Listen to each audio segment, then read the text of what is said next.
Hello guys, welcome back to our own channel. This is CA Bhanugarg and today is 10th of September 2023 and let's start our discussion for the upcoming week. Let's start our analysis by analyzing the chart of Nifty first. Nifty के chart को हम daily time frame basis पे analyse करते हैं तो हम जैसे पहले ही बात कर रहे थे एक डाउनवर्ड ट्रेंड लाइन मार्केट के लिए एक रेजिस्टेंस का काम कर रहा है। वहीं पे 19250 19300 के पास एक काफी अच्छी बेस क्रिएशन है और ये लेवल मार्केट के लिए एक सपोर्ट का काम कर रहा है। इस रेजिस्टेंस के ब्रेकआउट के बाद मार्केट ने लास्ट वीक में एक तरफा मूव अपसाइड में दिखाया है और हायर लोज हायर हाइस के फॉर्मेशन के साथ निफ्टी अपसाइड गया है।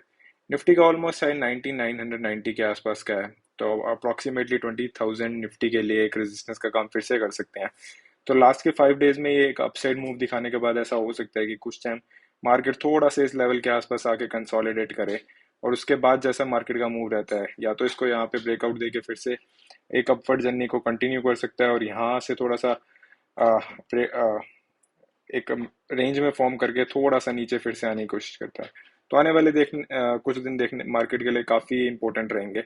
देखते हैं निफ्टी 20,000 के लेवल्स को इस बार कैसे रिएक्ट करते हैं इस लेवल्स पे और यहाँ से कैसा हमें ब्रेकआउट या ब्रेकडाउन देखने को मिलता है। वहीं अगर हम बैंक निफ्टी की बात करते हैं तो जैसे हम पहले भी एनालाइज कर रहे थे बैंक निफ्टी 43,500 43,700 बैंक निफ्टी के लिए एज ए सपोर्ट का काम कर रहा है।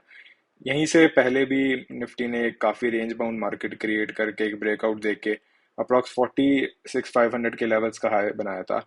मार्केट में फिर से सेल ऑफ आने के बाद बैंक निफ्टी ने फिर से इन्हीं लेवल्स के आसपास आके सपोर्ट लिया और लास्ट के कुछ दिनों में एक अच्छी रेंज का इसने ब्रेकआउट हमें फ्राइडे को आते हुए दिखाई दिया है। ऑल्दो बैंक निफ्टी अपने ऑल टाइम हाई के लेवल्स के आसपास नहीं है जितना निफ्टी है, बट ऐसा जैसे मार्केट में जब जब ऑल टाइम हाई के पास मार्केट पहुंचती है तो एक अनसर्टेनिटी बन जाती है। तो देखना होगा निफ्टी आगे कैसे परफॉर्म करता है कुछ दिनों में, उसके बेसिस पे ही थोड़ा सा बैंक निफ्टी का ट्रेंड भी हमें डिसाइड होता दिखाई दे सकता है। आइए बात कर लेते हैं कुछ ऐसे स्टॉक्स की जो आने वाले टाइम में मार्केट में एक अच्छा मूव इन स्टॉक्स में हमें आते हुए दिखाई दे सकता है। सो द फर्स्ट स्टॉक जो हमारे रडार पे आया है इस चेन्नई पेट्रोकेमिकल कॉरपोरेशन लिमिटेड का। चेन्नई पेट्रो के शेयर को हम एनालाइज करते हैं मंथली टाइम फ्रेम बेसिस पे तो हम देखते हैं कि स्टॉक एक काफी एक ही रेंज में ट्रेड कर रहा था लास्ट के 15 टू 16 ईयर से। अप्रोक्सीमेटली 2007 के आसपास इसने एक 450 का हाई यहाँ पे लगाया था। अगर हम इसको चार्ट्स पे देखते हैं तो अप्रोक्सीमेटली यहाँ पे इसने एक 450 का हाई लगाया था। उसके बाद स्टॉक में एक अच्छी करेक्शन है और स्टॉक अप्रोक्सीमेटली 50 टू 60 के लेवल्स पे आ गया। अगेन स्टॉक ने इन्हीं लेवल्स से आके रिबाउंड करना स्टार्ट किया और 2017-18 के बाद ऑलमोस्ट 10 ईयर्स के बाद फिर से एक 444-45 के आसपास आके स्टॉक ने इन्हीं लेवल्स का रेजिस्टेंस देके फिर से इसमें एक हमें 50 के लेवल्स दिखाई दिए। लास्ट से कुछ टाइम की बात करें तो आफ्टर कोविड स्टॉक ने एक फिर से एक अपसाइड मूवमेंट स्टार्ट किया है। अप्रॉक्सी 450 के लेवल्स के आसपास फिर आके ट्रेड किया है। अगर हम स्टॉक को वीकली टाइम फ्रेम बेसिस पे एनालाइज करते हैं तो हम देखते हैं लास्ट के 4-5 सालों में हमें यहाँ पे एक कप एंड हैंडल का फॉर्मेशन भी दिखाई दे रहा है।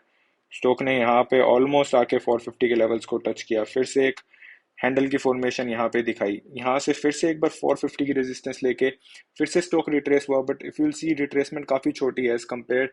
यहाँ से पहले इतनी रिट्रेसमेंट हुई अप्रॉक्सीमेटली 400 रुपीज की, फिर उसके बाद अप्रॉक्सीमेटली 200 रुपीज की रिट्रेसमेंट हुई।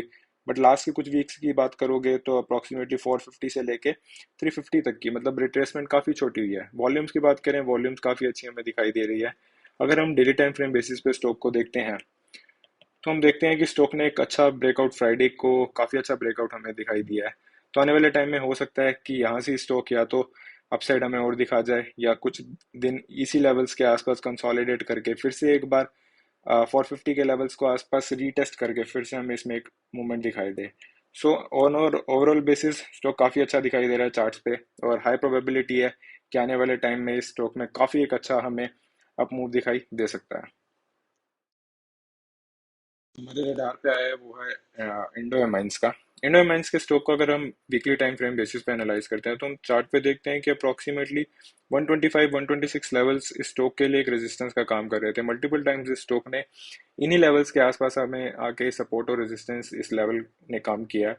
अगर हम देखते हैं तो लास्ट ईयर अप्रॉक्स मई से ही स्टॉक ने इसी लेवल के आसपास से डाउनफॉल आया। जब स्टॉक ने इस लेवल का ब्रेकआउट यहाँ पे दिया तो स्टॉक ने ऑलमोस्ट 175 170 के हाईज लगाए। स्टॉक वहीं से उसने रिट्रेसमेंट स्टार्ट की, फिर से इन्हीं लेवल्स के आसपास आके इस प्राइस ने एक सपोर्ट का काम किया, और फिर हमें इसमें एक डाउनसाइड मूव दिखाई दिया। लास्ट के कुछ टाइम की बात करो तो अगेन स्टॉक 125 के लेवल्स को मई के आसपास फिर से इस लेवल को टेस्ट किया, हल्की सी रिट्रेसमेंट स्टॉक में आई, और स्टॉक अब फिर से इस लेवल को ब्रेकआउट करने की कोशिश कर रहा है। अगर हम डेली टाइम फ्रेम बेसिस पे स्टॉक को एनालाइज करते हैं तो यहाँ पे भी देख सकते हैं एक कप एंड हैंडल का फॉर्मेशन हमें दिखाई दे रहा है। एक रिट्रेसमेंट हुई है, बट एक काफी छोटी रिट्रेसमेंट हुई है, और काफी एक रेंज बाउंड स्टॉक परफॉर्म करने के बाद एक फ्राइडे को हमें इसमें ब्रेकआउट दिखाई दिया है। वॉल्यूम्स का सपोर्ट देखो तो वॉल्यूम्स काफी अच्छी है, आरएसआई का भी यहाँ पे सपोर्ट दिखाई दे रहा है। तो आने वाले टाइम में एक अच्छा मूव हमें इंडो माइंस में भी आता हुआ दिखाई दे सकता है। इसके अलावा दो तीन शेयर्स और हैं हमें जो वीकली टाइम फ्रेम बेसिस पे काफी अच्छे मार्केट में दिखाई दे रहे हैं। तो इन स्टॉक्स को आप फर्दर एनालाइज कर सकते हैं, खुद की स्टडी के लिए आप यूज कर सकते हैं। तो फर्स्ट स्टॉक जो हमारे रडार में है सीडीएसएल का, सीडीएसएल के भी स्टॉक में एक हमें काफी अच्छा ब्रेकआउट आते हुए यहाँ पे दिखाई दे रहा है। अगर हम इसको स्टॉक को मार्क करते हैं, फॉलिंग ट्रेंड लाइन का एक रेजिस्टेंस यहाँ पे स्टॉक में आता हुआ दिखाई दे रहा है हमें। तो ये भी स्टॉक है जो आप अपने रडार में और अपने एक स्टडी पर्पस के लिए रख सकते हैं। इसके बाद एक स्टॉक है जो एफएल इंडिया का है, काफ़ी एक बेस क्रिएशन के बाद, एक काफ़ी रेंज बेस क्रिएशन के बाद स्टॉक में एक अच्छा मूव आता दिखाई दे रहा है। अप्रॉक्सीमेटली काफ़ी बार 1115-20 के लेवल्स को ये स्टॉक रेजिस्ट कर चुका है, बट नाउ फ्राइडे को एक अच्छी कैंडल के साथ इसने इस लेवल का ब्रेकआउट दिया है। एंड द लास्ट स्टॉक जो हम रिकमेंड करते हैं कि आपकी स्टडीज़ के लिए आप इसको स्टडी कर सकते हैं, इज एफ एल फाइनेंस का। एफ एल फाइनेंस एक काफ़ी रेंज बाउंड 500 के लेवल्स के आसपास के बाद के ब्रेकआउट के बाद इसने काफ़ी अच्छा अपसाइड हमें दिखाया था। अप्रॉक्स 20% इसने यहाँ से अपसाइड दिखाई थी, उसके बाद से एक रेंज में फॉर्म कर रहा है। But if you see last Friday की कैंडल एक काफ़ी अच्छी कैंडल हमें इसमें आती हुई दिखाई दी है। सो आने वाले टाइम में काफ़ी हाई प्रोबेबिलिटी है कि अगर ये अपने ऑल टाइम हाई को 620-25 के लेवल्स के आसपास इसको ब्रेकआउट दे देता है तो इसमें भी हमें स्टॉक में एक अच्छा मूव आता हुआ दिखाई दे सकता है। Last and the most important thing, जैसे हम हमेशा कहते हैं कि our purpose is just an educational purpose, हम किसी भी स्टॉक में बाय या सेल की रिकमेंडेशन नहीं देते। If you want to trade in any of our stock जो हम एनालाइज करते हैं, so please consult your financial adviser before taking any trade.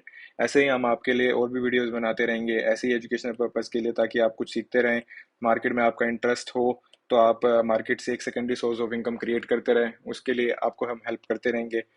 That was it for the day.